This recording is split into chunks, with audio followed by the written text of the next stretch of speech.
نبی اکرم صلی اللہ علیہ وسلم کا رتبہ کیا تھا آپ کو معلوم ہے؟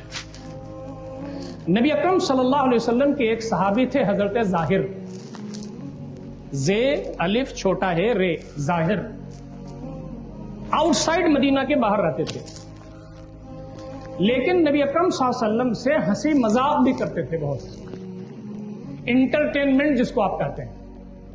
تو نبی صلی اللہ علیہ وسلم ان کا انتظار کرتے تھے کہ ظاہر آئیں تو کچھ ذرا طبیعت اور بہلے، ظاہر کا انتظار کرتے تھے۔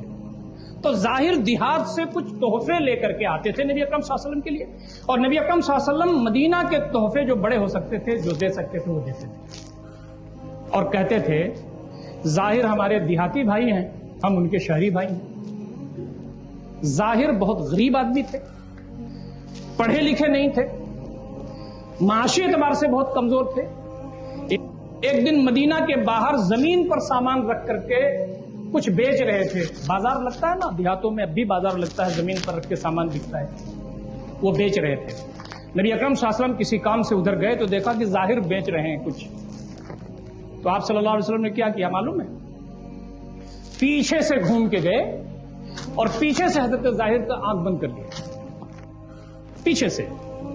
اب ظاہر کہتے ہیں کون ہے، کس نے میری آنکھ پکڑ لیا، چھوڑو چھوڑو۔ نبی صلی اللہ علیہ وسلم نہیں چھوڑا، تھوڑی دیر کے بعد آپ نے چھوڑا۔ ظاہر پیچھے مڑے تو کہا کہ اللہ کے نبی صلی اللہ علیہ وسلم آپ؟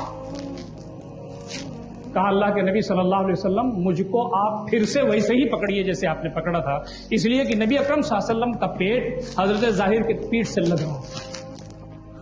کہا اللہ کے نبی صلی اللہ علیہ وسلم پھر پکڑ لیا۔ اب آپ نے کیا فرمایا؟ ظاہر کیا بیچ رہے ہیں؟ کہا اللہ کے نبی صلی اللہ علیہ وسلم وہی معمولی چیزیں جو لاتے ہیں ہم۔ کہا ظاہر میں چاہتا ہوں کہ تم کو اس بازار میں بیچ دوں۔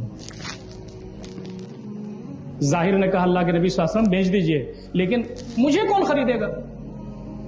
میں اتنا کمزور، میں اتنا غریب، میرے اندر کوئی صلاحیت نہیں، مجھ کو کون خریدے گا؟ لیکن وقت کے پیغمبر کی آنکھوں میں آنسو تھے، نبی صلی اللہ علیہ وسلم کی آنکھوں سے آنسو رمت۔ آپ نے فرمایا ظاہر تو اللہ رب العزت کے ہاں بہت گراں ہے۔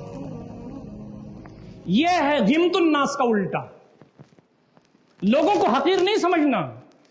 ہماری تحریک میں سب سے کم تر شخص جو ہے جس کو ہم سمجھتے ہیں وہ بھی گرا ہے ہماری تحریک۔